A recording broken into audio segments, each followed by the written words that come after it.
Labą dieną. Šiandien norim pristatyti Jums naują temą - bendrieji pirkimų organizavimo reikalavimai ir vidaus kontrolė. Mokymus šiandien vesiu aš, Živilė, ir mano kolega Gediminas. Labadiena.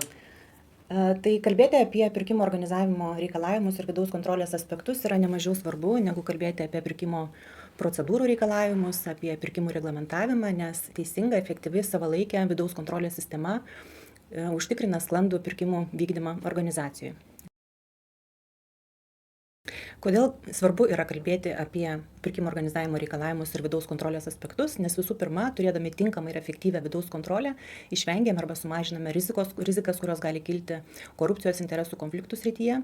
Taip pat turime sklandų, užtikrintą, efektyvų pirkimų procesą, sumažiname klaidų pasireiškimo tikimybę pirkimuose.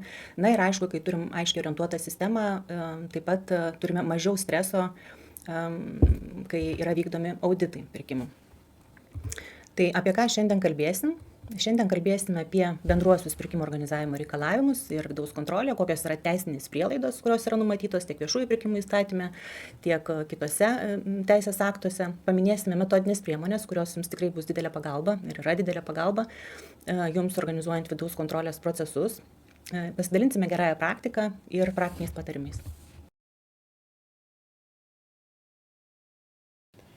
Tai teisinės prielaidos, apie ką čia kalbėsime apie tai, kaip vidaus kontrolę reglamentuoja viešųjų pirkimų įstatymas, kokie yra su tuo susiję viešųjų pirkimų įstatymo straipsniai. Tai pirmiausiai paminėsim turbūt vieną straipsnį specialiai tam dedikuotą, 97 straipsnį, kuris apibrėžia ganėtinai bendrais bruožais perkančiosios organizacijos vadovo atsakomybę, komisijos narių, ekspertų, stebėtojų ir kitų asmenų atsakomybės, bet svarbiausia, jis apibrėžia pareigą organizacijoms turėti savo pirkimų organizavimo ir vidaus kontrolės tvarkos aprašą.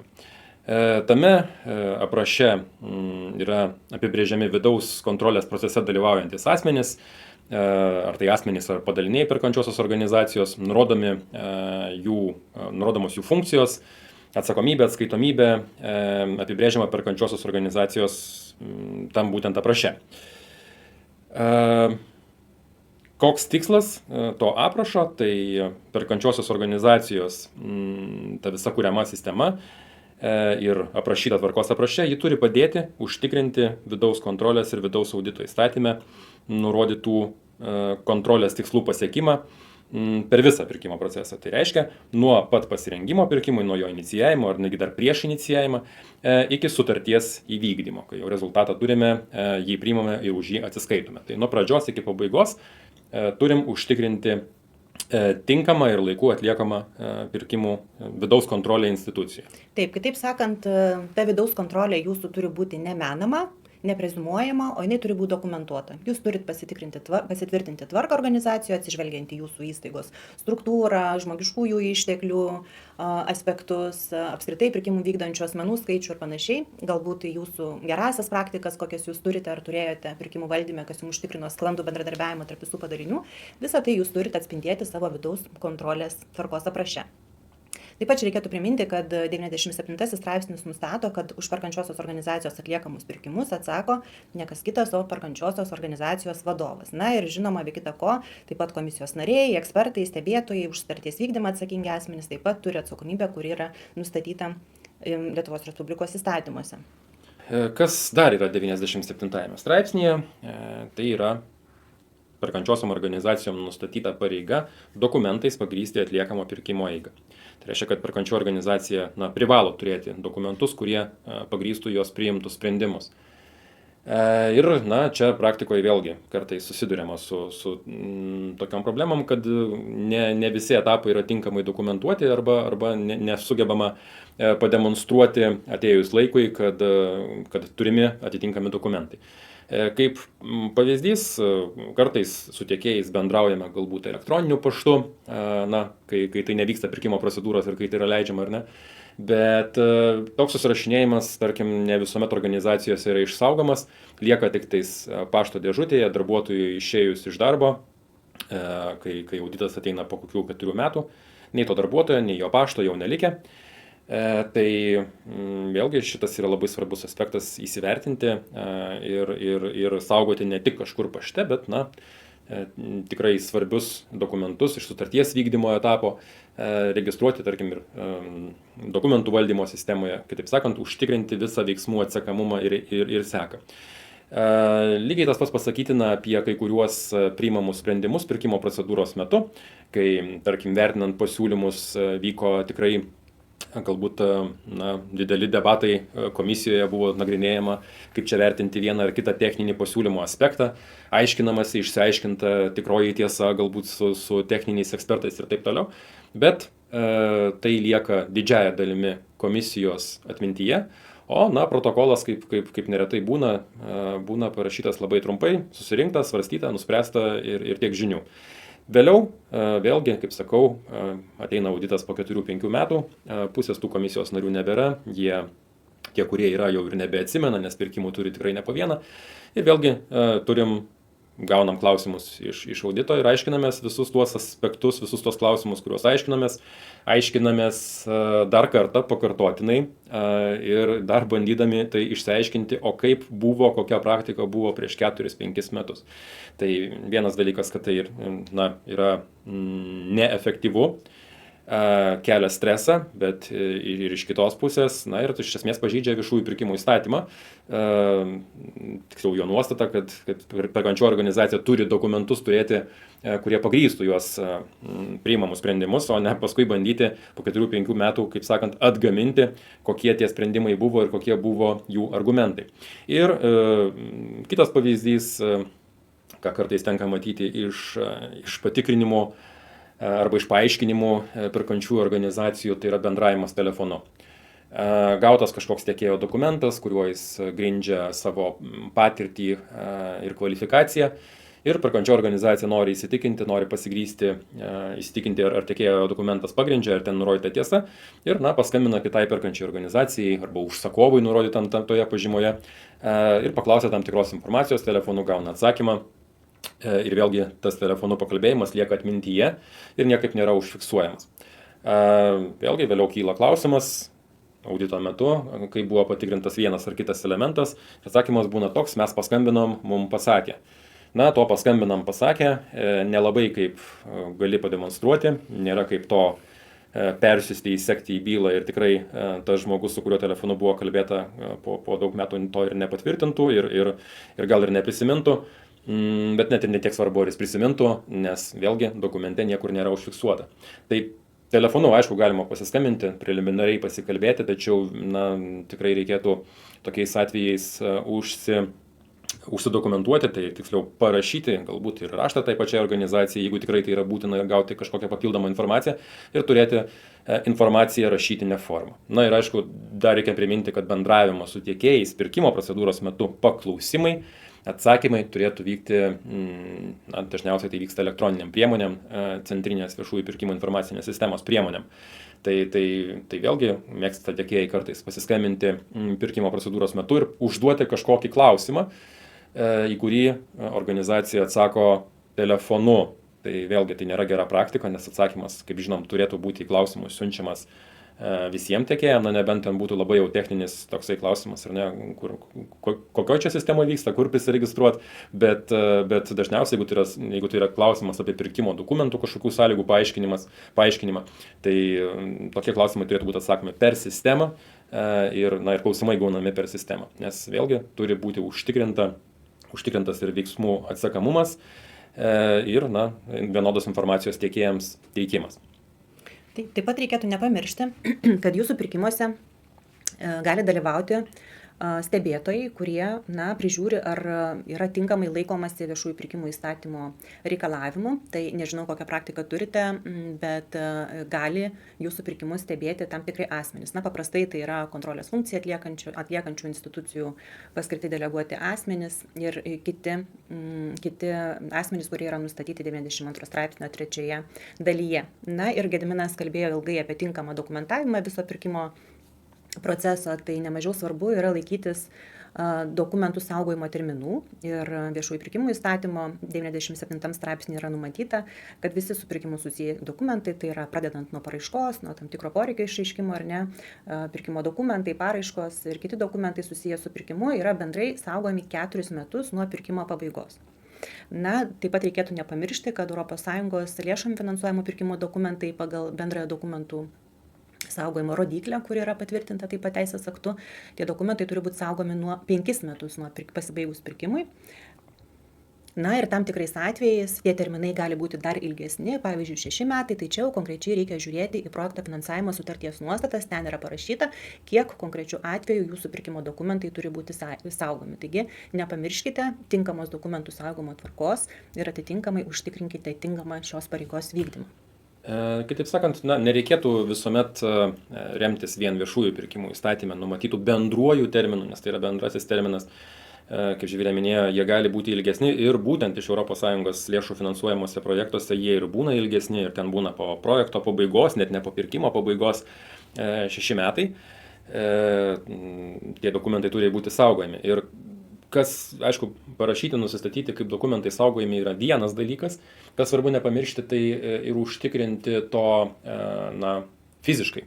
Aišku, ten, kur mes turime kažkokias tai bylas formuojamas dokumentų valdymo sistemoje, tai ten įstaigoje turim žmogų atsakingą už dokumentaciją, už archyvus, tai ten tikrai turbūt yra sužiūrima, kad nebūtų dokumentai kažkaip sunaikinami anksčiau laiko.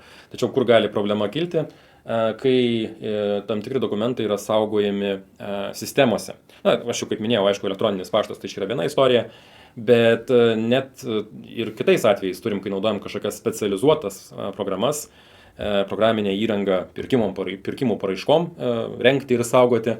Tas sistemas mes perkame arba nuomojam, mokam kažkokią mėnesinį mokestį ir vėliau galbūt pasikeičia kažkoks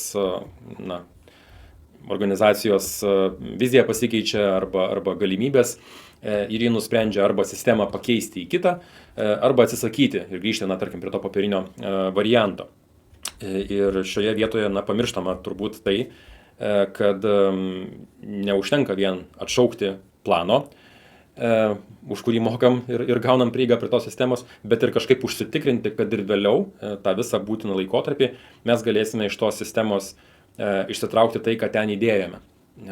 Paprastai tai to kaip ir negalim daryti, jeigu nebemokam už sistemą nuomos mokesčio, arba jeigu ją jau pakeitėm ir nebeturim prie jos prieigos. Tai vėlgi, svarstant apie sistemos arba kažkokios sistemos atsisakymą arba perėjimą prie kitos, reikia užsitikrinti informacijos išsitraukimą, išsisaugojimą kažkokią kitą formą, arba kad liktų kažkokios teisės, skaitimo teisės toje sistemoje susitarti su paslaugos teikėju, arba kažkokiais kitais būdais užtikrinti, tačiau tikrai nebūtų priimtinas toks atsakymas, kad štai mes nebeperkam tos sistemos, dėl to prieigos prie duomenų neturim, nepaisant to, kad nustatytas ten, tarkim, 4 ar 6 metų laikotarpis dar nėra pasibaigęs.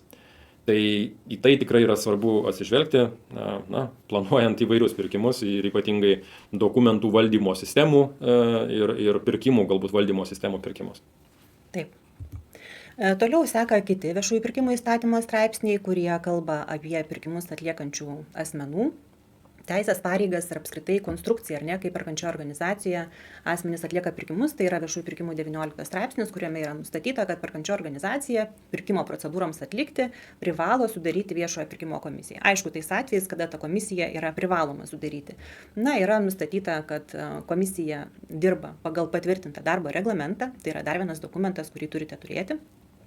Ir atitinkamai yra nustatyta, kasgi gali būti tais komisijos nariais, ir žinoma jau seniai tvirtinta pareiga, kad bent vienas iš komisijos narių turi turėti pirkimų specialisto pažymėjimą.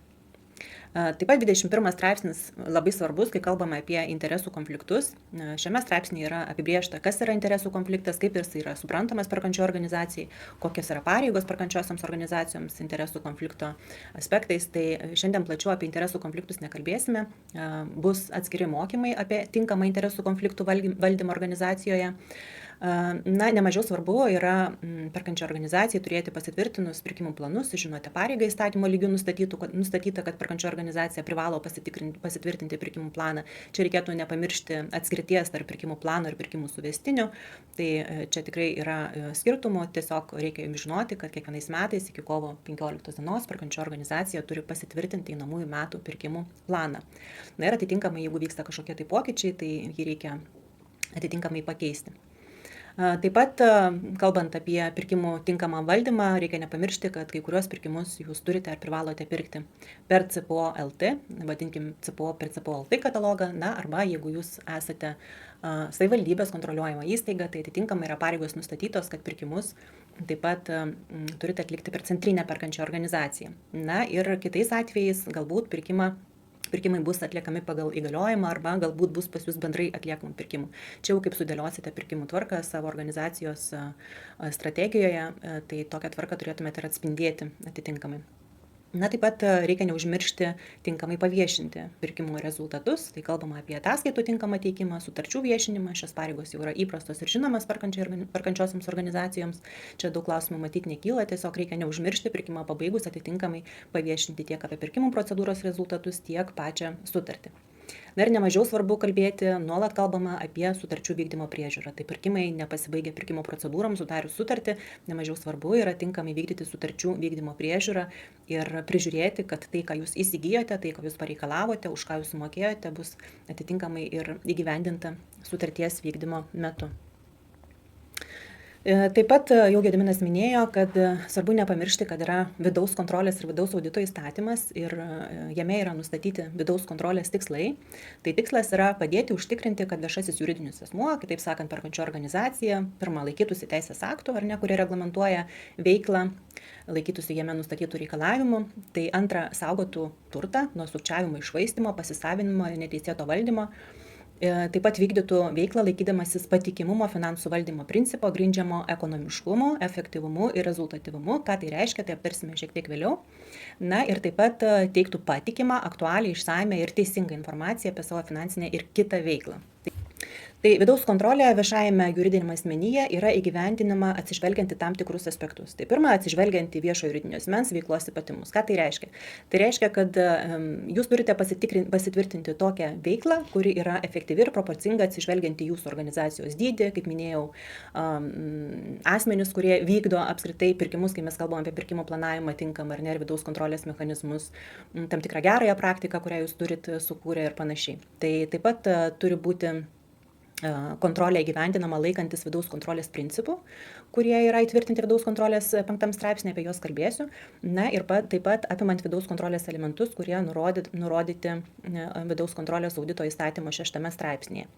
Taip pat turite užtikrinti, kad būtų įtvirtinti pagrindiniai valdymo procesai, tinkamas planavimas, atlikimas ir stebėsena, nustatyti vidaus kontrolės dalyvių pareigos ir atsakomybė.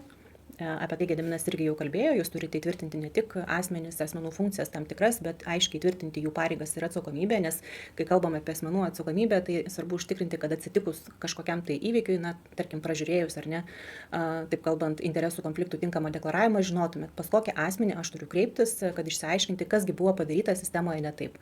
Ar ne, kai aš turiu asmenį įvardintą ir jo konkrečias funkcijas ir atsakomybę, aš galiu jau ieškoti, kur yra galimos spragos mano vidaus kontrolės sistemoje. Ir apskritai turbūt tas pareigų ir atsakomybių nustatymas yra svarbus tam, kad visi žinotų, kas ką turi daryti, per kiek turi daryti, kas kam priklauso, nes jeigu kažkas yra neapibrėžta, tai arba tai bus nedaroma, arba tai bus kaip kažkokia karšta bulvė, kuri mėtama nuo vieno asmens prie kito. O kai žmogus aiškiai žino savo jam priskirtas pareigas ir atsakomybę, jis visai kitaip žiūri tas užduotis. Ir tiek jų vykdymo kokybę, tiek ir kontrolę. Ir kitas punktas, kuris čia yra svarbus, įstatymo apibrėžtas, tai yra vėlgi tokie bendrieji principai ir ne abstrakčiai kalbama, bet labai svarbus aspektas, tai yra, kad turi būti vidaus kontrolė, jo sistema nuolat tobulinama ir pritaikoma prie pasikeitusių veiklos sąlygų. Tai vienas dalykas, nuolat tobulinam, kai pamatom, kad kažkas galbūt veikia ne taip, kaip turėtų. Tiesiog patikrinam, ar ne, ir matom, kad ir kaip mes čia apsibrėžiame interesų deklaravimą, tarkim, pirkimuose, matom vis tiek, kad pasitaiko atveju, kad kažkas kažko nedeklaravo nelaiku. Reiškia, mūsų sistema, kurią mes apsibrėžiam, kažkaip apsirašėm, yra nepakankama. Žiūrim, kurioje vietoje yra nepakankama. Ir tą vietą tobulinam. Taip sakant, negalim tvarkos pasitvirtinti ir su ją važiuoti toliau. Kitas, aišku, aspektas yra tas, kad reikia prisitaikyti ir prie besikeičiančių veiklos sąlygų, o jos keičiasi nuolat. Kaip pavyzdį turbūt mes galim matyti iki COVID-o labai mažai organizacijų, kurios naudojo elektroninės pirkimų sistemas, tarkim, pirkimų paraiškų tvarkymui ir šį procesui. Sutartys buvo galbūt papirinės pasirašomos, paskui perėjom labai aktyviai prie elektroninio parašo. Na, tai čia vienas iš tų pavyzdžių, kai reikia vidaus kontrolės tą tvarkos aprašą šiek tiek ir koreguoti. Ten niekas nieko dabar nebevaikšto po kabinetus su dokumentais vizas rinkdamas, jau truputį kitaip. Tai aišku, tokių pasikeitimų gali būti ir smulkesnių, gali būti stambesnių, galbūt struktūra pasikeitė, galbūt kažkaip pasikeitė tam tikrų asmenų pareigos. Tai į visą tai reikia atsižvelgti ir dokumentas ir visa kontrolės sistema apskritai turi būti gyva, gyva keliais aspektais ir tuo, kad nuolat prižiūrima ir keičiama ir apskritai, kad ji turi veikti. Taip. Na ir dabar galima grįžti prie vidaus kontrolės principų, kurie nustatyti yra audito įstatyme. Tai yra bendrieji paprasti principai, tai pirmiausia tinkamumo.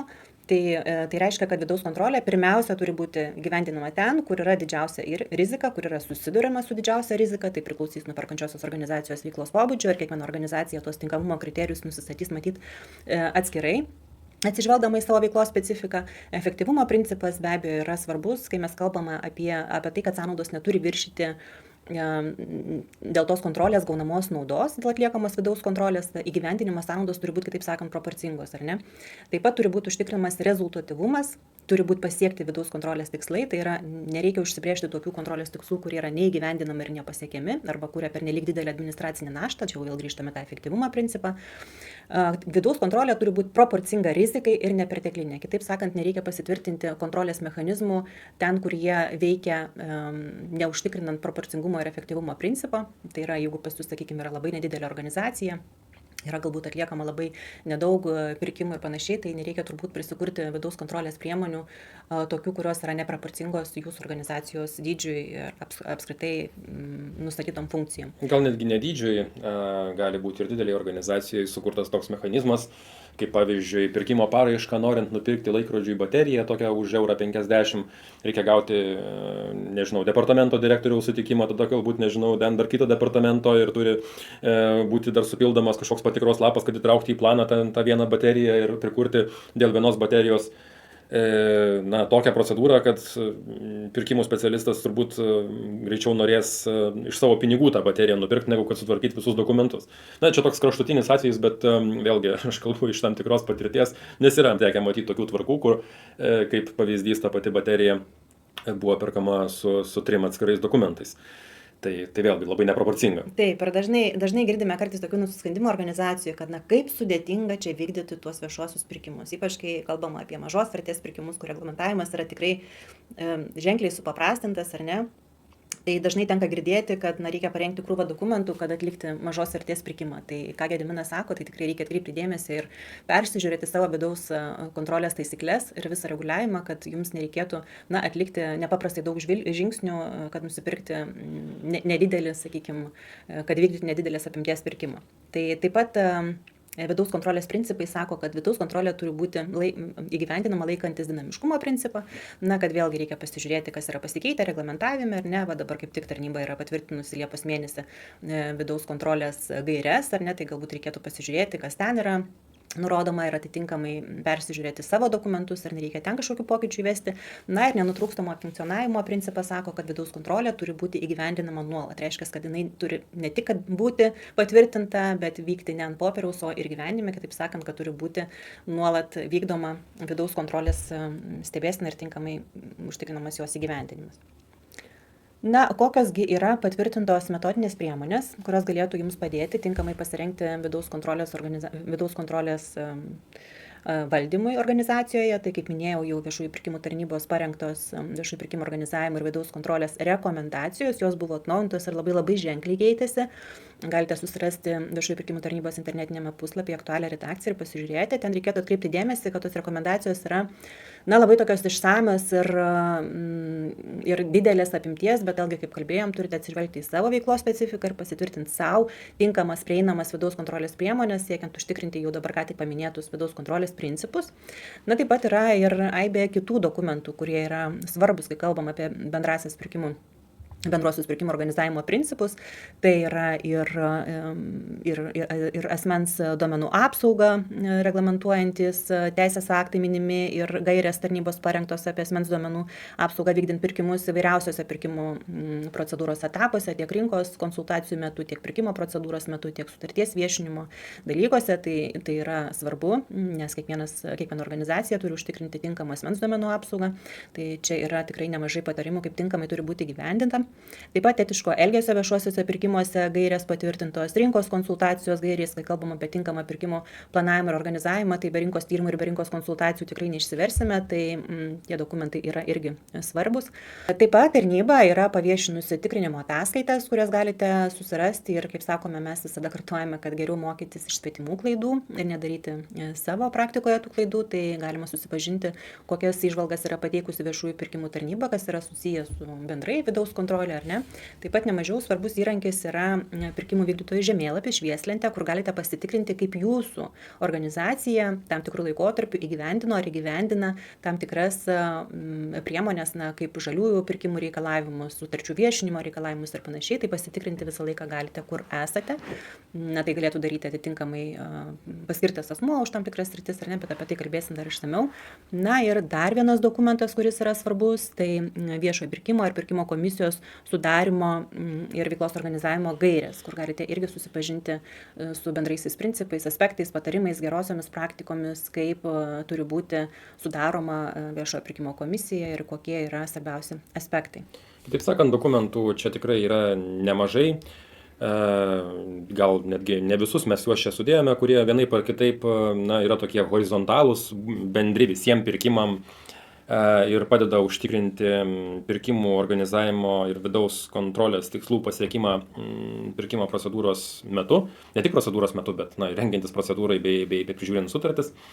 Tai tikrai kviečiam atsižvelgti į visus turimus resursus nurodytus ir šioj skaidriai ir apskritai skelbiamus, nebūtinai vien tik tais viešųjų pirkimų tarnybos tinklapyje.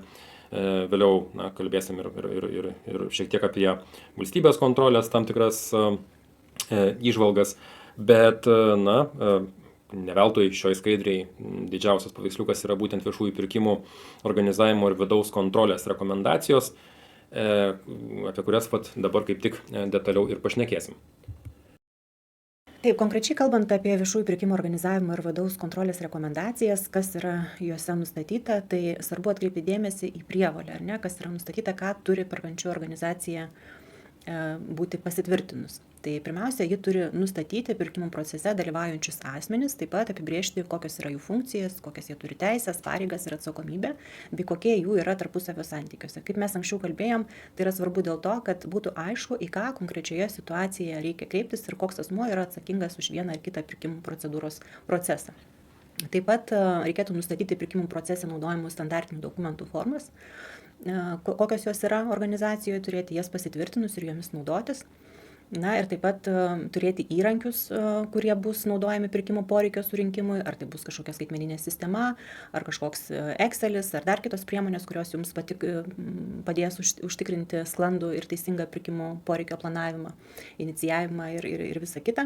Taip pat turi būti nustatyta pirkimo organizavimo tvarka, kuri apima visus etapus, kaip kalbėjo ir Gediminas, nuo pirkimo poreikio iki pirkimo inicijavimo.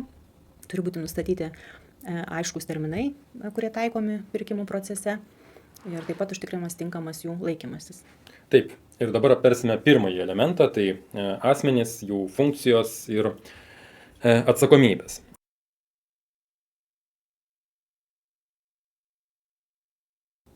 Tai pavyzdinėme apraše be jau įprastų už pirkimų inicijavimą, vykdymą ir sutarties vykdymo priežiūrą atsakingų asmenų yra ir tokių keletas įdomesnių pareigybių, kurių turėjimas, mūsų nuomonė, tikrai būtų gera praktika ir tikrai prisidėtų prie tinkamos vidaus kontrolės ir priežiūros užtikrinimo.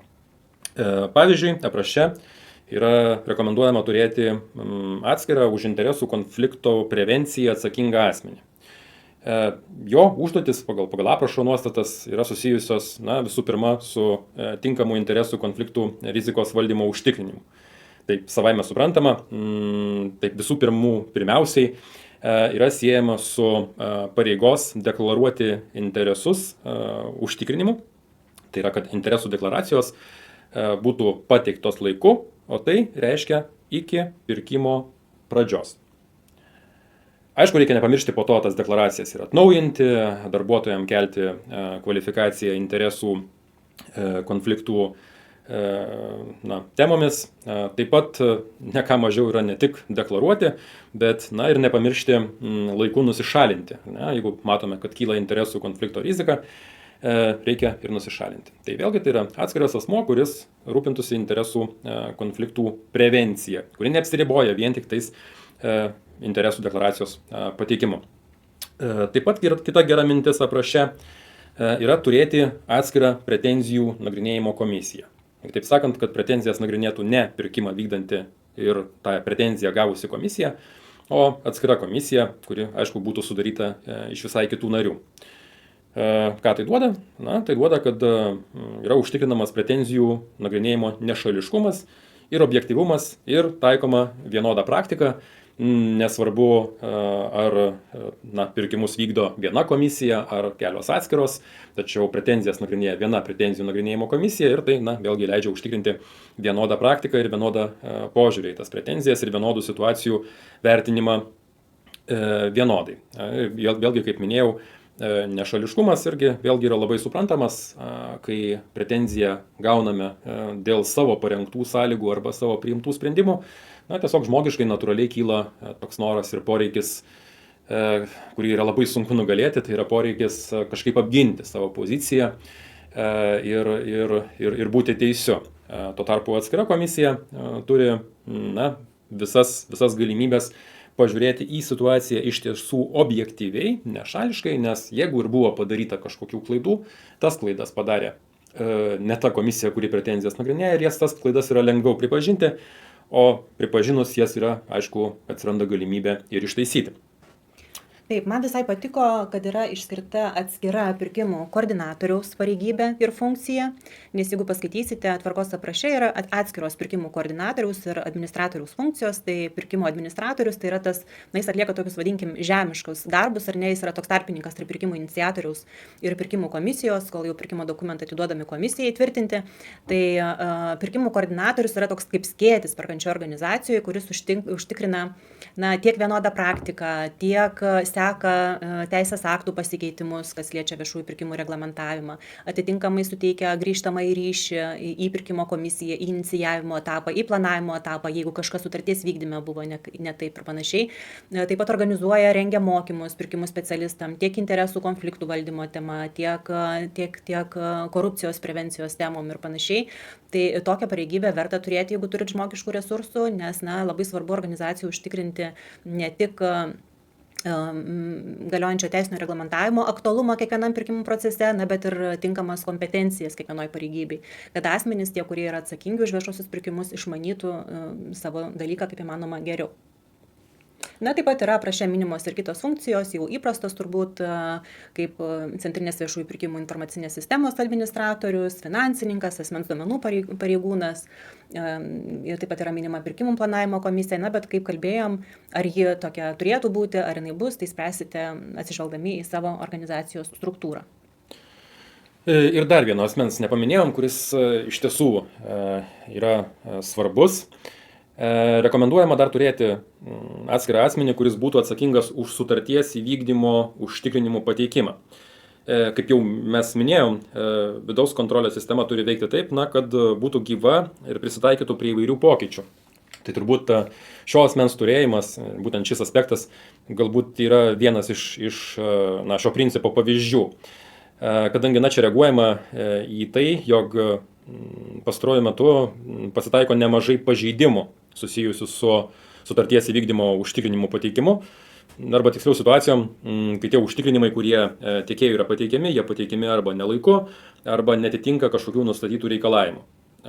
Tai, kaip yra akivaizdu, kad šitą vietą, šito aspekto kontrolę perkančioje organizacijoje reikia stiprinti ir to atskiro asmens turėjimas būtent tai ir leidžia padaryti. Jis leidžia padaryti tai keliais aspektais. Aišku, turim atskirą žmogų, kuris tikrai žino, kad reikia pasirūpinti užtikrinimais, jis gali sekti tiek terminus, tiek sužiūrėti visas sąlygas, bendrauti galbūt ir su tiekėjais dėl tų užtikrinimų kažkokio tai patikslinimo tuo metu, kai tai yra tam laikas, kol dar turima laiko, o ne kažkur sutarties vykdymo pabaigoje.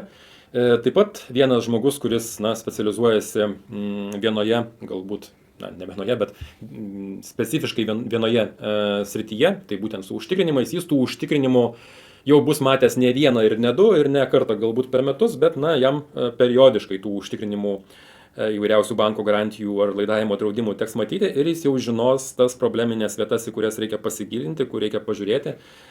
Jis žinos, kokios yra praktikos, kas galima, kas negalima, o kas svarbiausia, būtent kurios yra probleminės vietos, kurių dažniausiai užtikrinimai, tarkim, gali netitikti žiūrint į pirkimo dokumentų sąlygas. Vėlgi, žmogus specializuojasi šioje srityje, seka tam tikras tendencijas, gilinasi, aiškinasi į skirtumus ir tai leidžia organizacijai suvaldyti, kaip jau ir minėjau, vieną iš dažnesnių pažeidimų tame etape, kai pereinama iš pirkimo komisijos darbo į sutarties vykdymo priežiūros etapą, nes, akivaizdu, kad šioje vietoje buvo problemų.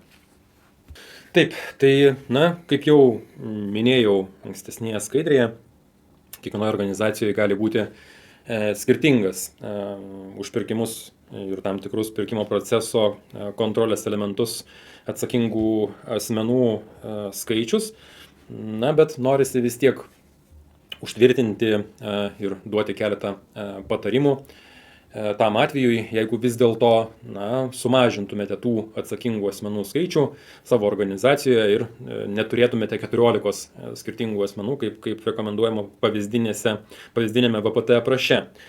Tai tikrai stipri rekomendacija būtų atskirti asmenis arba netgi padalinius atsakingus už pirkimų inicijavimą nuo asmenų ar padalinių atsakingų už pirkimų vykdymą ir lygiai taip pat atskirti sutarties vykdymo priežiūros etapą ir jame atsakingą asmenį, nes tai tikrai nemažai prisideda prie interesų konflikto ir korupcijos prevencijos tikslų siekimo. Taip pat tikrai rekomenduojama, nors pagal įstatymą ir neprivaloma, turėti tą jau minėtą pretenzijų nagrinėjimo komisiją ir netgi pasvarstyti apie atskiros komisijos turėjimą sutarties vykdymo priežiūrai, ypatingai jeigu sutartis savo pobūdžiu yra sudėtinga, ne šiek tiek kokių kanceliarinių prekių pirkimas, o kažkokių tai galbūt IT sistemų arba statybos darbų, ar šiaip savo esme sudėtingesnis arba svarbesnis pirkimo objektas.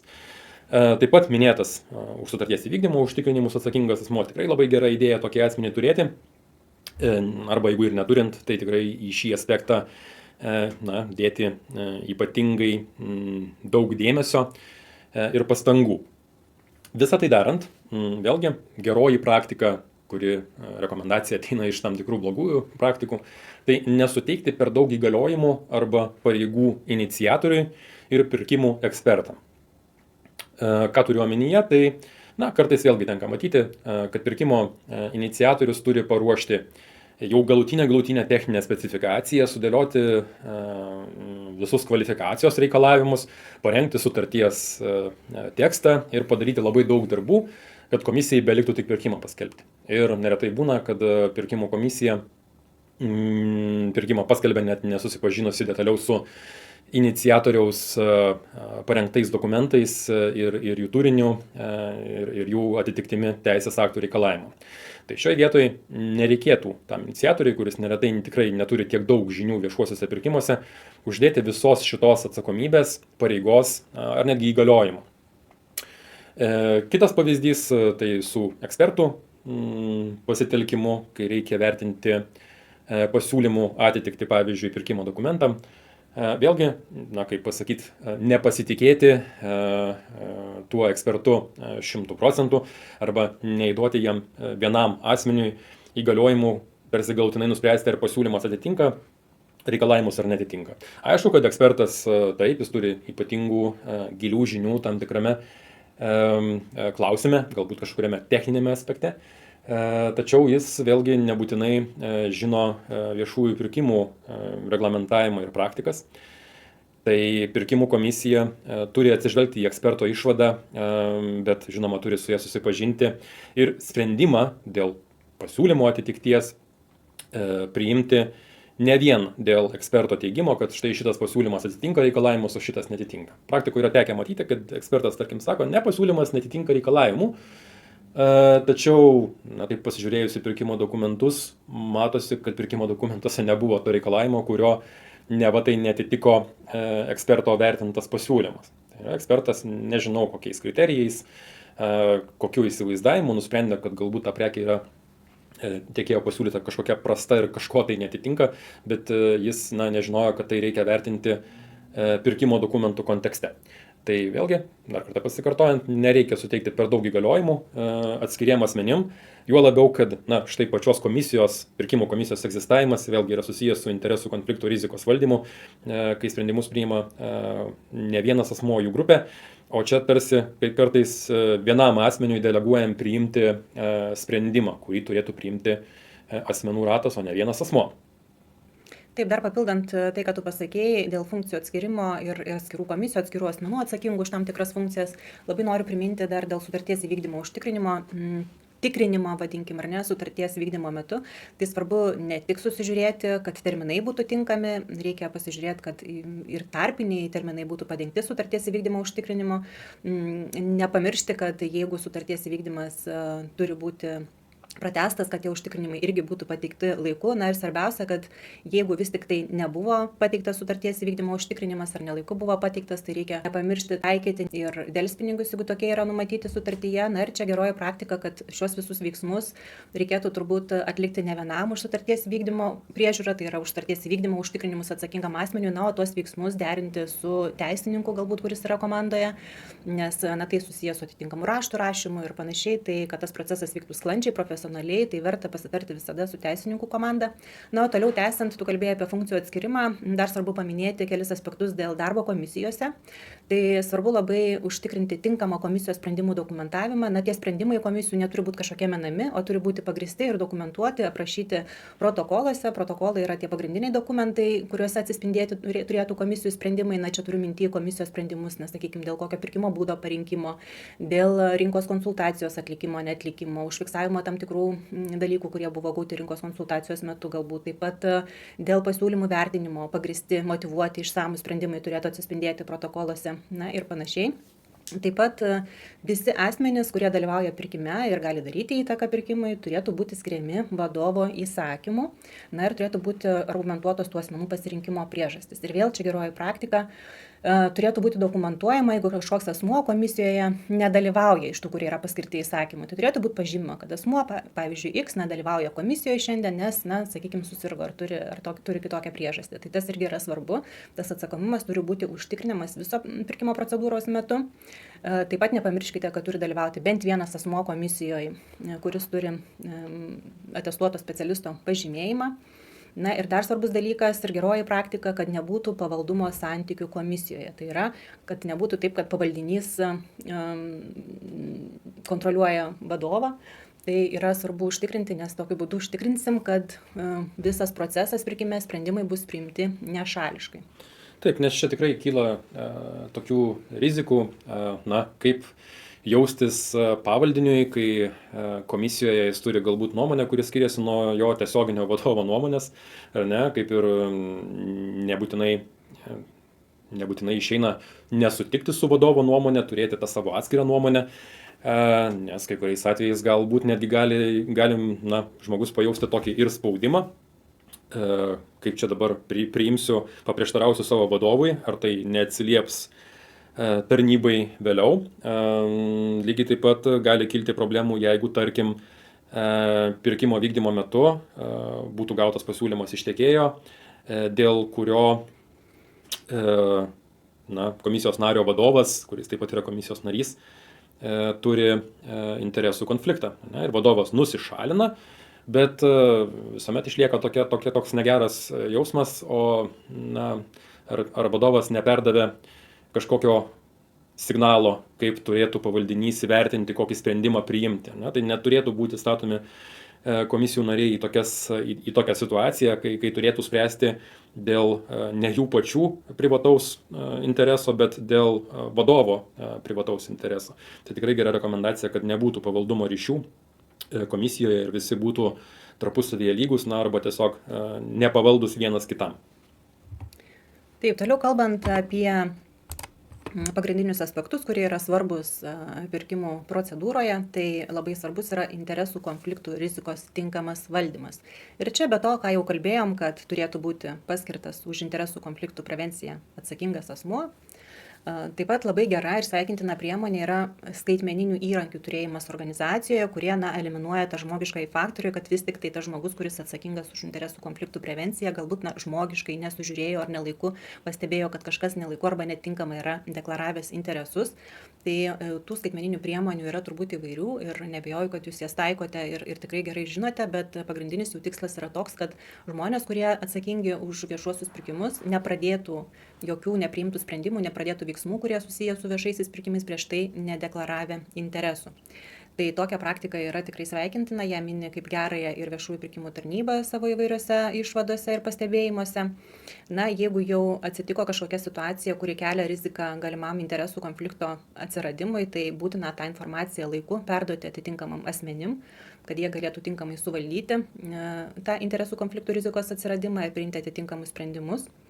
Ir taip pat svarbu, kas galbūt neaptarta labai išsamei minėtam mūsų pavyzdiniam viešųjų pirkimų tarnybos tvarkos apraše, bet būtų vertinama kaip geroji praktika, kad gavus pasiūlymus kiekvienam komisijos nariui dar kartą garsiai įsivardinti ir pasitikrinti, ar tikrai nėra interesų konfliktų rizikos. Ką tai reiškia? Tai atplėšėt vokus, matot pasiūlymus, tiekėjų pavadinimus ir garsiai galima klausti pirkimų komisijoje, ar tikrai visi esame ramus, ar tikrai nėra galimo interesų konfliktų. Nepaisant to, kad tinkamai visi prieš tai deklaravo interesų konfliktus, bet dar kartą pasitvirtinam, įsigarsinam ir užsidokumentuojam. Tai būtų labai sveikintina praktika, nes tiek jūs dar kartą pasitikrinat ir užsitvirtinat, tiek raštu tai užfiksuojat, kad interesų konflikto tikrai nėra jūsų konkrečiam pirkime. Ir toks pat įsivertinimas turėtų būti aišku ir vadovo atžvilgiu, nes jis paprastai pasirašo viešojo pirkimo sutartį, tai toks pasitikrinimas irgi yra svarbus. Taip, tai tikrai svarbu ir ne tik į tiekėjo pavadinimą pasižiūrėti, bet dar pasižiūrėti ir į dokumentus, kas pasirašo iš tiekėjo pusės. Pavyzdžiui, pasiūlymą pateikė vadybininkas ir pasižiūrim, kad pavardas galbūt sutampa su komisijos narių pavardėm. Galbūt tai yra tiesiog sutapimas, nes pavardžių yra kai kurios pavardės labai dažnos, o galbūt mes tiesiog nežinojome ir dabar iš pasiūlymo matome, kad štai dirba pas tiekėją vadybininkas, kuris yra geras šeimos draugas, su kuriuo leidžiam laisvalaikį ir bendraujam šeimomis. Tai nepaisant to, kad nebuvome to ryšio deklaravę, nes nebuvo iškilę. Visų draugų nerašome į privačių interesų deklaraciją, bet jeigu matome, kad iškilo interesų konflikto rizika, tai vėlgi turim pareigą atnaujinti deklaraciją, nusišalinti ir nusišalinti aktyviai, ne tai, kad tiesiog paprasčiausiai nedalyvauti, bet tiesiogiai pasakyti nusišalinu, raštu nusišalinti. Ir aišku, savaime suprantama, toliau nebedalyvauti apskritai priimant sprendimus šitame pirkime. Kaip minėjo Živilė, dokumentuoti šitą įsivertinimą, tai ne tik, kad paklausti, ar niekas neturit interesų konflikto, bet tiesiog ir užprotokoluoti, kad visi pasižiūrėjo, interesų konflikto su tiekėju nemato, deklaracijų papildyti nereikia. Dėl vadovo atžvilgių, tai vėlgi labai svarbu, kad teko matyti iš vyriausiosios tarnybinės etikos komisijos tinklapyje skelbiamų tokių sprendimų, kad vis dar pasitaiko atvejų, kai įstaigos vadovas pasirašo sutartį su savo sutuoktinės vadovaujama įmonė, arba jeigu tos sutarties ir nepasirašo, tai tiesiog nenusišalina. Taip tarsi turėtų pasirašyti pavaduotojas, bet pavaduotojas, kaip jau minėjau, patenka pats į tam tikrą interesų konflikto situaciją, nes jis akivaizdžiai mato, kad sprendžia klausimą susijusi su savo tiesioginio vadovo privačiais interesais, tai jis irgi turi tam tikrą privatų interesą. Tai reikia atkreipti dėmesį, kad yra nusišalinimo ir nušalinimo tvarkos aprašas parengtas vyriausiosios tarnybinės etikos komisijos, jis parengtas suderinus su viešųjų pirkimų tarnyba, kuris apsprendžia tos klausimus, kaip reikėtų spręsti atvejus, kai vadovas yra nušalinamas arba turi nusišalinti dėl interesų konflikto. Tai be to, kad nusišalina, dar priimami sprendimai turėtų būti suderinti ir su vadovą į darbą priimančiu asmeniu, reiškia su kažkuo ne iš įstaigos, iš aukščiau. Tai šis aspektas tikrai yra svarbus. Ir vadovui tikrai reikia vengti ne tik pačią sutartį pasirašinėti, bet ir perdavimo, priėmimo aktus. Vėlgi čia iš vyriausiosios tarnybinės etikos komisijos tinklapio iš vieno vertinimo atvejis, kai vadovas pasirašė perdavimo priėmimo aktą sutuoktinės vadovaujamos įmonės atliktų darbų. Na ir aišku, galbūt tikslinga būtų pasikalbėti ir su savo sutuoktiniais, kad nestatytų jūsų į tokią poziciją, kai jums tektų kažkaip nusišalinti ir apskritai tą klausimą spręsti, nes dažniausiai tikrai yra ir kitų darboviečių, kitų įmonių, kuriuose galima teikti pasiūlymus ir dalyvauti. Tai nuo rizikų reikėtų stengtis atsiriboti ir būti kuo toliau.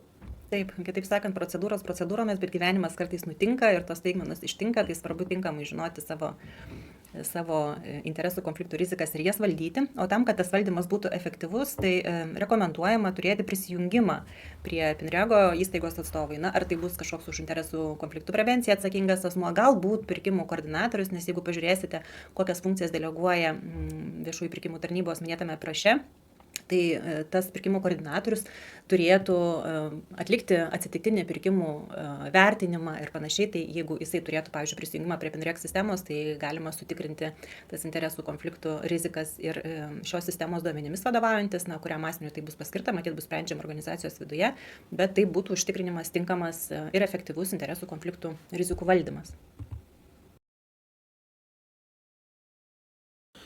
Tai kaip Živilė jau užsiminė, dar viena grupė asmenų, pirkimų koordinatorius arba administratorius, čia vėlgi iš VPT pavyzdinio tvarkos aprašo, tos funkcijos, ten tikrai šie asmenys turi nemažai tų funkcijų, kai kurios, mano nuomonė, yra tarpusavyje panašios ir galbūt jos galėtų organizacijoje būti apjungtos ir vienam specialistui paskirtos, galbūt, vėlgi kaip rekomenduoja VPT, galbūt tai būtų du atskiri asmenys.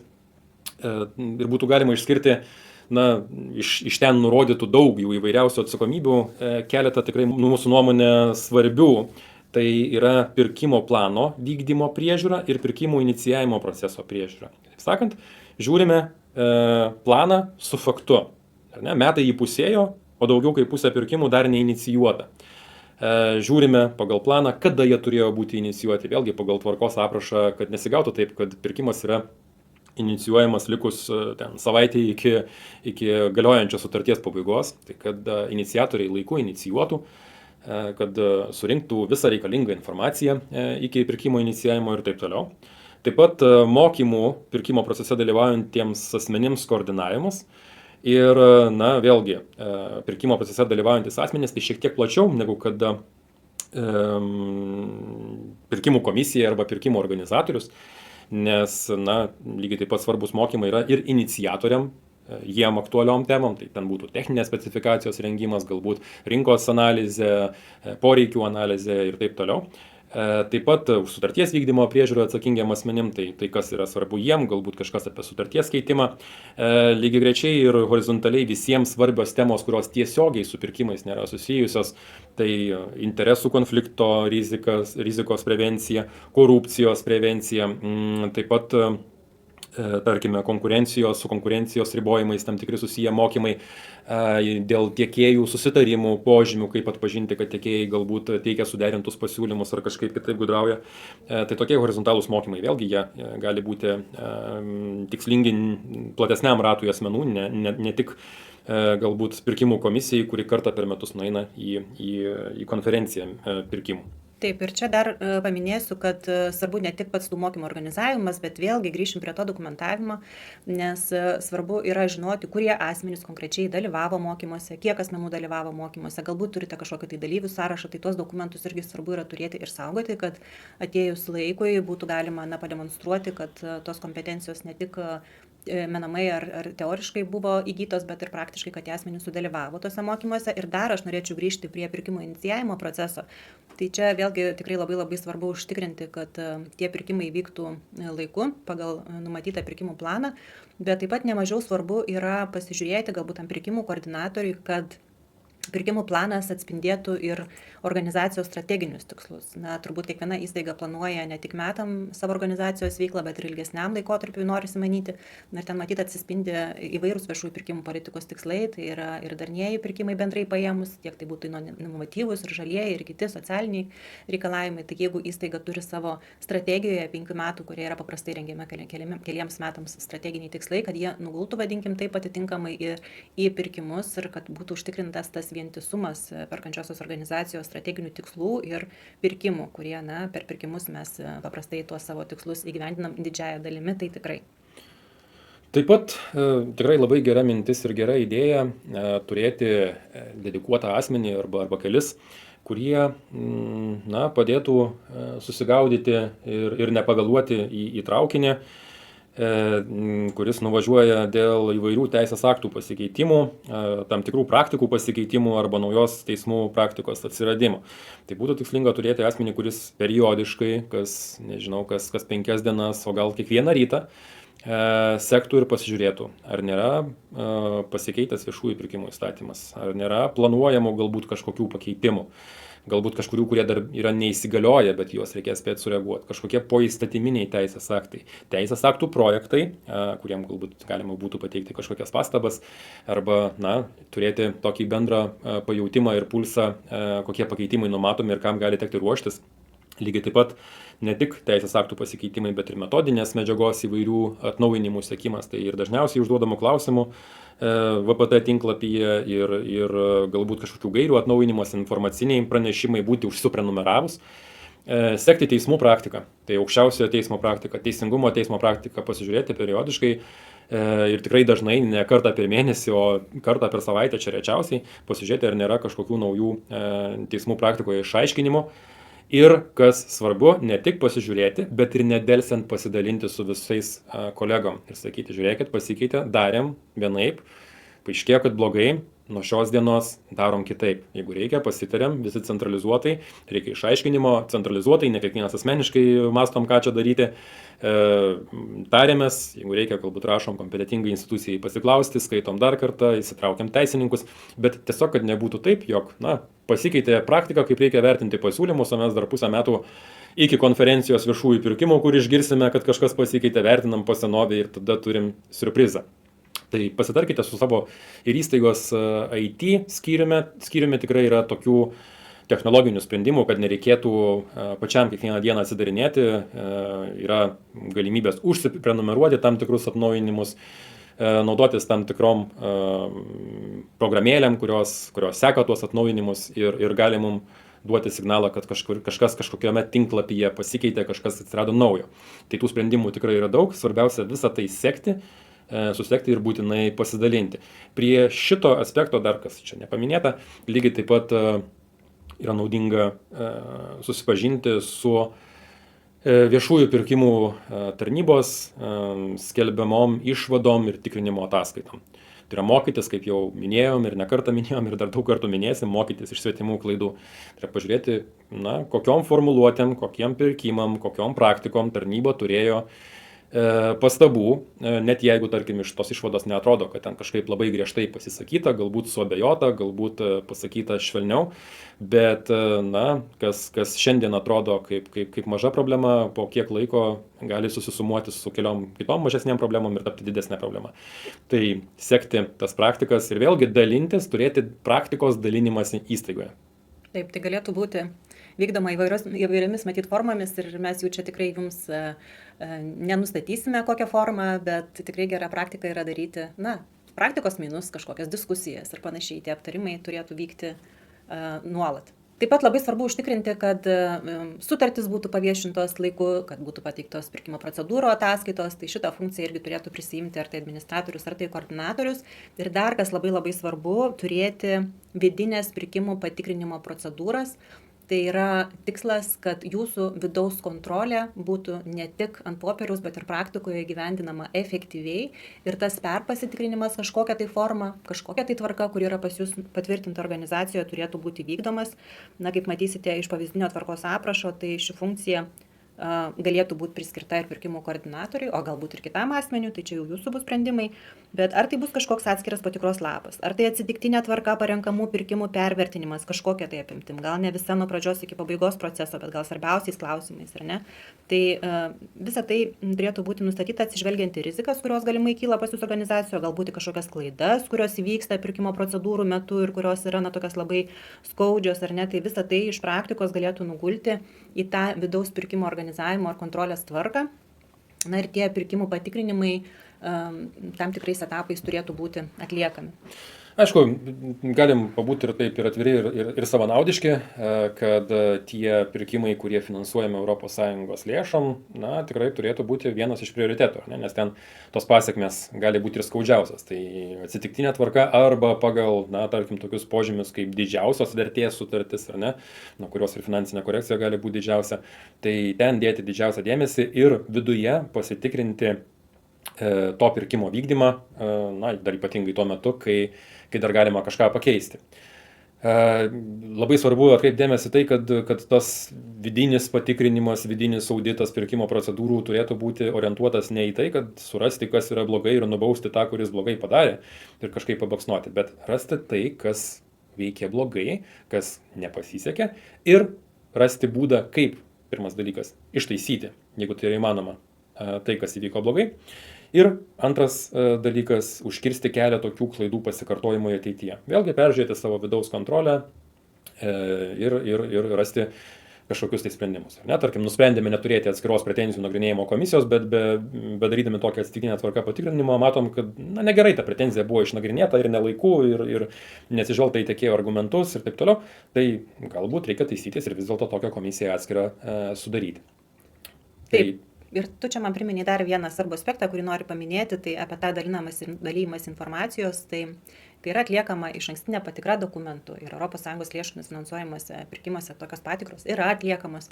Tai labai svarbu nepalikti tų pastabų peržiūrą vienam asmeniui. Na, kokiam pirkimo iniciatoriui, ar ne dėl to, kad čia noriu kažkaip sumenkinti jo funkcijas ar pareigybę, bet dėl to, kad reiktų pasitarti vis tik tai, ar visos tos pastabos, kurios yra teiktos, yra priimtos domėn, ar yra argumentuotai jas atsižvelgta, ar yra išsitaisyta, galbūt yra kažkokia pastaba, kuri turi įtakos ir jūsų buvusiam pirkimam ar dar tik planuojamam pirkimam. Kitaip tariant, tas pastabas pasižiūrėti atidžiai, pasidalinti su kolegomis ir priimti bendrus sprendimus, o ne palikti tik tam dviejų akių principui, ar ne? Kad turėtų būti dar bent vienas ar keli asmenys, kurie padės jums priimti tinkamus sprendimus, kokio gylio, kokio svorio yra tos pastabos ir kaip geriausiai atliepti jas rengiant pirkimo dokumentus. Taip, ir atsiminimai liejasi kaip iš gausybės rago, aš dar vieną prisiminiau, mes ten kiek ankstesniai skaidriai turėjom tokį rekomendacinį šaltinį informacijos, tai yra viešųjų pirkimų tarnybos skelbiama švieslentė, tai čia prie 4 punkto, dėl sutarčių viešinimo ir įvairių ataskaitų pateikimo užtikrinimo. Ypač konkrečiai kalbant dėl sutarčių viešinimo. Galima toje švieslentėje pasižiūrėti, kiek institucija yra skolinga viešųjų pirkimų tarnybai sutarčių. Tai reiškia, kiek yra nepaskelbusi sutarčių.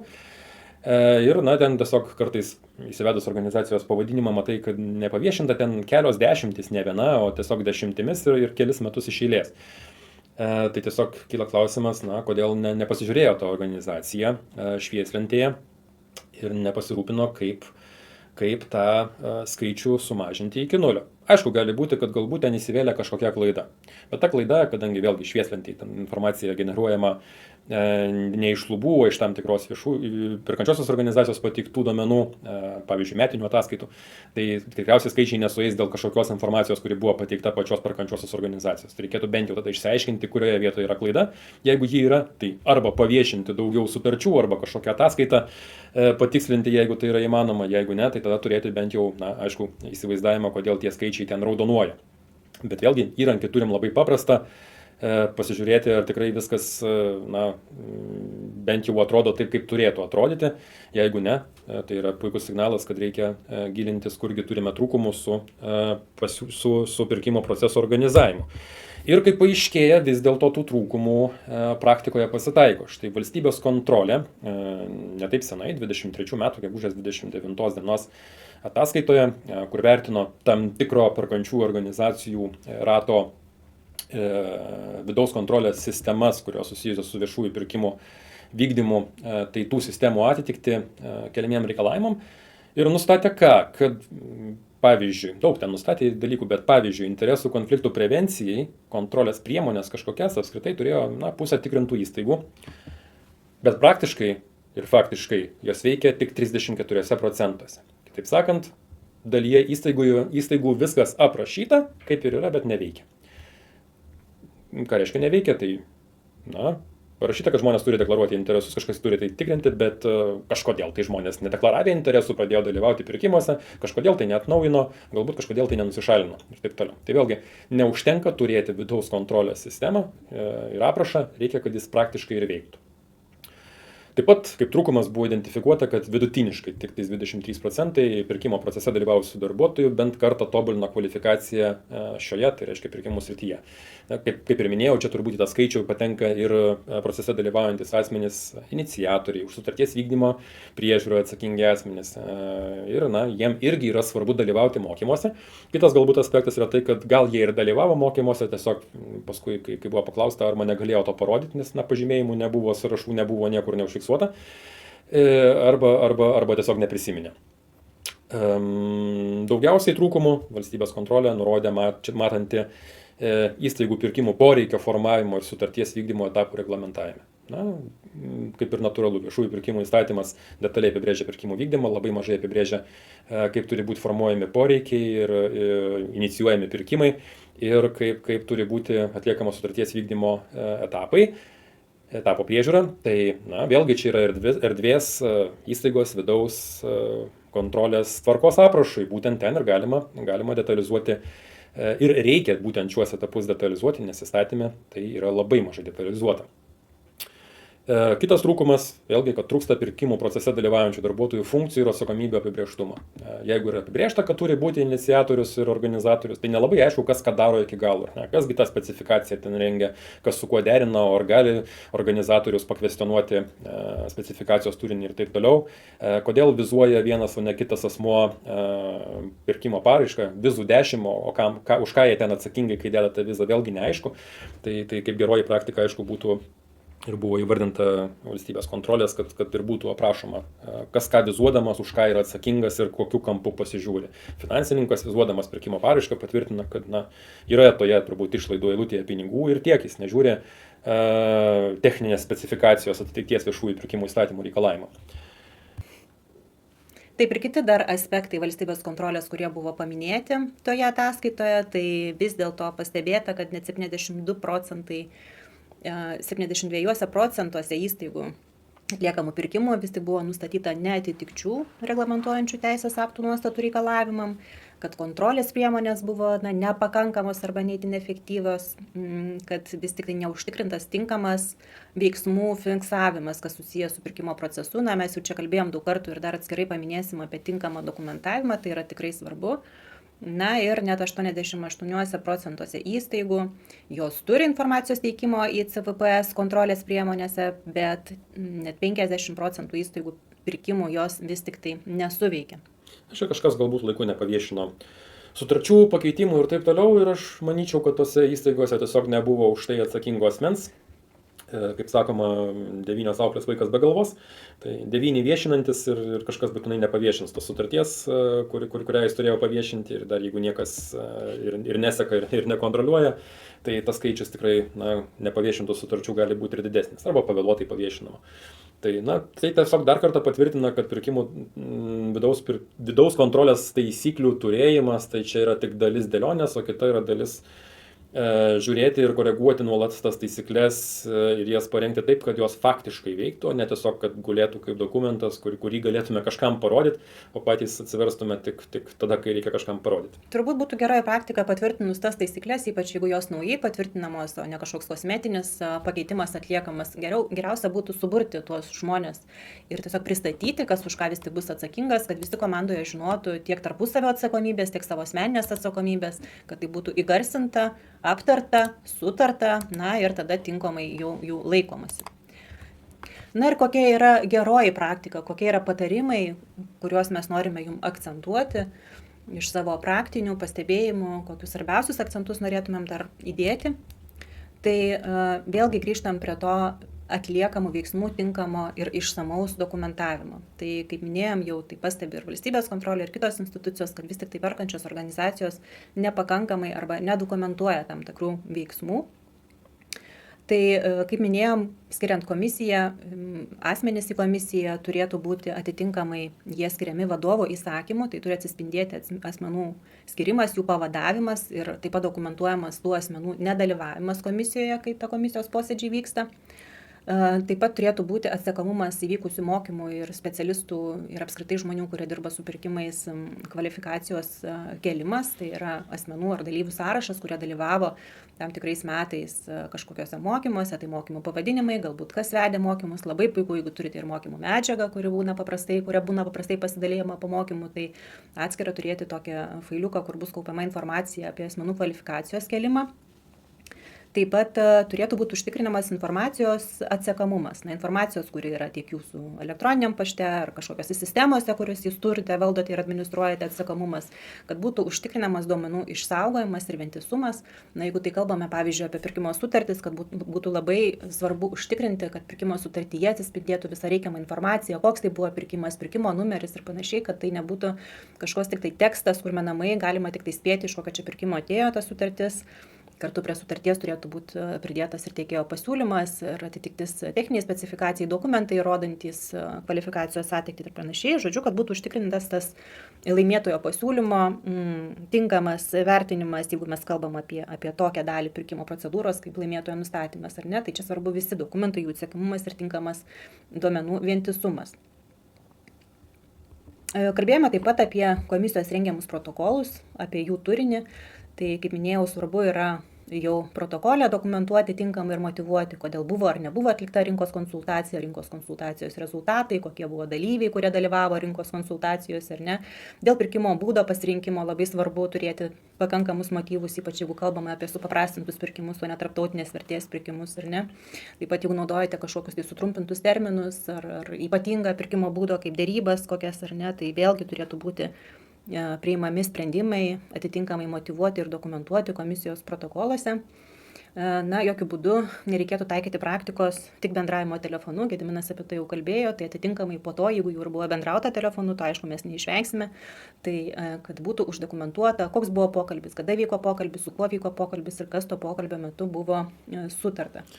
Ir, na, sutarta kaip sutarta, turbūt pokalbis telefonu gali būti labai toksai techninis, tik aspektas, vis tiek neužteks parašyti į protokolą, kad kalbėjau telefonu ir tai išgirdau. Yra ir tam tikrų teisingumo teismo tokių bylų ir kitų šalių ir Lietuvos praktikų, kur nepavyko vėliau organizacijai įrodyti tai, ką jį ten telefonu su kuo pakalbėjo. Tai, kaip ir minėjau tam savo pavyzdį, ar ne, pasiskambinam, paklausim, ar tikrai tas tiekėjas vykdė pas jūs sutartį, taip, vykdė, bet žinokit, mes jums tą raštą parašysim vis dėlto. Na, pabūsim tie biurokratai ir parašysim tą raštą, nes mums reikėtų kažkokio tai užsidokumentavimo, kad tikrai yra taip, o ne kitaip. Ar ne? Arba lygiai taip pat ir tiekėjam paklausimas, tai nepamirštam, pirkimai vykdomi per savo paįsą, nebent ten kažkokios išimtinės įstatymė numatytos situacijos, tai vykdomos per savo paįsą, tai reiškia ir paklausimai visi per ten, o ne per telefoną ar faksą, ir atsakymai ne per telefoną ar faksą. Dar prie protokolų ir ne tik protokolų, bet ką užsiminėjai apie dokumentų tarpusavio ryšius, tai būtų gerai, kad ir protokolai komisijos turėtų ryšį su pirkimu. Turiu omeny, kad būtų aišku, kad tas protokolas tokios dienos komisijos posėdžio yra būtent dėl šito pirkimo, tai yra pirkimo pavadinimas, pirkimo numeris, kai jau pirkimas paskelbtas. Nes kartais labai sunku suprasti būna iš protokolo, o čia dėl ko priimam sprendimas, nes priimtas sprendimas pratęsti terminą pasiūlymo. Tai kuriam pirkime, kur čia matosi? Atrodytų, kad tą protokolą galite dadėti prie kurio nori iš tų pirkimų, kurie panašiu metu vyko ir visur įstiks. Tai reikėtų padubliuoti, na, tą papildomą darbą padaryti, ne, kad raštuose tiekėjam būtų matoma informacija, kad jūs dalyvavote tokiam pirkime tokiu numeriu, tokiam tai tokios dienos jūsų pasiūlyme buvo toks tai trūkumas, mes prašome iki tokios dienos pateikti kažkokį paaiškinimą. Protokolė lygiai taip pat atsispindi sutartyje ir taip toliau, kad būtų tas nuoseklumas ir vientisumas, kad nereikėtų pagal kažkokius šalutinius dokumento požymius spręsti, prie kurio iš čia pirkimo yra priskirtas ir prie kurio iš čia turi būti. Tas tikrai yra aktualu ir įdomu auditoriam, kai jie žiūri pirkimus, o ir mums patiems kartais, kaip minėjau, po 5 metų žiūrint, gali kilti neaiškumas, kuriuos ir tos neaiškumus būtų galima iš anksto pašalinti tinkamai viską dokumentuojant. Taip, kiti gerosios praktikos aspektai, gal jau ir minėti šiandienos mūsų pristatymo metu, bet dar pakartosim, tai nekalbėjom tiesa apie standartizavimą, tai standartizavimas ypač didelėse perkančiosios organizacijose, kur pirkimai įprastiniai nuolat kartojasi, yra tiek svarbus dokumentų standartizavimo lygis, tiek galbūt produktų, techninių specifikacijų, kvalifikacijos reikalavimų tam tikruose pirkimuose standartizavimas.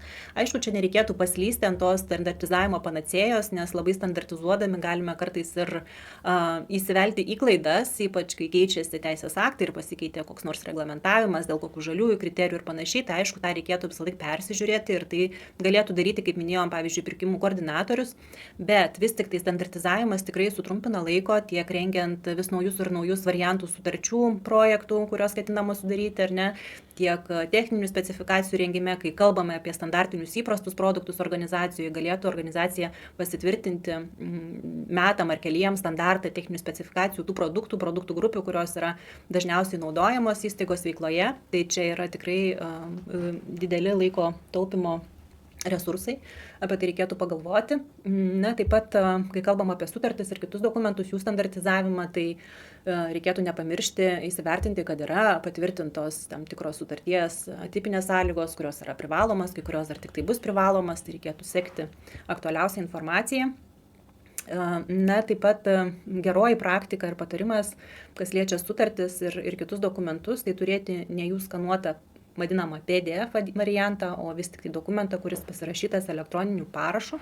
Arba tai gali būti, kad ir PDF, niekas nėra nusistatęs prieš patį formatą PDF, o tiesiog, kad tai yra skenuotas kažkoks neredaguojamas tekstas. Tikrai rekomendacija labiau praktinė, nes vėlgi ištekėjo gavus su elektroniniu parašu pasirašytą Word dokumentą, tikrai galim matyti, ar dokumentas nebuvo pakeistas. Taip pat galim paprasčiau padaryti sulyginimą, ar jis tikrai tas dokumentas, pavyzdžiui, sutartis atitinka prie pirkimo dokumentų pridėtą sutarties projektą. Tai yra paprasčiau patikrinti ir jum patiem, ir kitom institucijom. Iš kitos pusės tai palengvina ir vėliau sutartyje, kuri yra, tarkim, 20 puslapių ilgio, tikrai padeda susirasti raktinį tam tikrą žodį ir pažiūrėti, ar tikrai mes ten neturim kažko dėl užtikrinimo numatyto, ar tikrai nebuvo kažkokio ten termino įrašyto. Nes paieška tikrai kartais veikia greičiau su Ctrl+F mygtukais klaviatūroje, negu skaitant akimis bėgant per 20 puslapių kreivai nuskenuoto pusiau matomo, nematomo PDF. Tai jau nuo šito tikrai reikėtų nueiti ir lygiai taip pat tai yra ir tiekėjui patogumas, nes, vėlgi, matom pirkimuose kartais, retai, bet vis dar pasitaiko, kai tiekėjams sakoma, užpildykite ir tą formą, ir dar šitą formą, kurios apimtis 15 puslapių, ten kažkoks žiniaraštis. O kaip jį užpildyti, kai jis yra neredaguojamas, skenuotas, tai atsisiųsti, atsispausdinti, ranką surašyti. Kažkoks, nežinau, 19 amžius skamba taip. Tai grinai praktinė rekomendacija, naudokite dokumentus su elektroniniu parašu. Tuo labiau, kad tai iš esmės netgi padeda ir užtikrinti tai, ką mes prieš tai kalbėjom, tam tikrą dokumentų sąsajumą. Tai yra, jeigu mes į doką įdedame sutartį su priedais, galbūt su pasiūlymu, mes turime vieną paketą, kuris yra vientisas, patvirtintas elektroniniu parašu. Viskas aišku, kad visi dokumentai tame pakete yra prie tos sutarties, kad tai yra priedas prie tos sutarties, o ne iš kažkokios kitos ir kad galų gale mes nepamesime tiek to paties pasiūlymo ateityje, kai reikės jį pasižiūrėti. Mes viską turime vienoje krūvoje, patogių redaguojamų būdų ateityje galėsime galbūt ir panaudoti ar tai paieškai, ar naujų dokumentų rengimui. Taip, na ir pabaigai, ką jau kalbėjome, šiandien daug kartų ir kartojamės, kad būtina kelti kvalifikaciją, turimas kompetencijas, dalintis gerąją praktiką su kolegomis, užtikrinti grįžtamąjį ryšį nuo pirkimo proceso pradžios iki pabaigos ir atvirkščiai, na ir siekti kuo efektyvesnio vidaus kontrolės valdymo. Tai tiek šiandien, ką norėjom Jums perduoti. Ačiū labai, kad klausėt.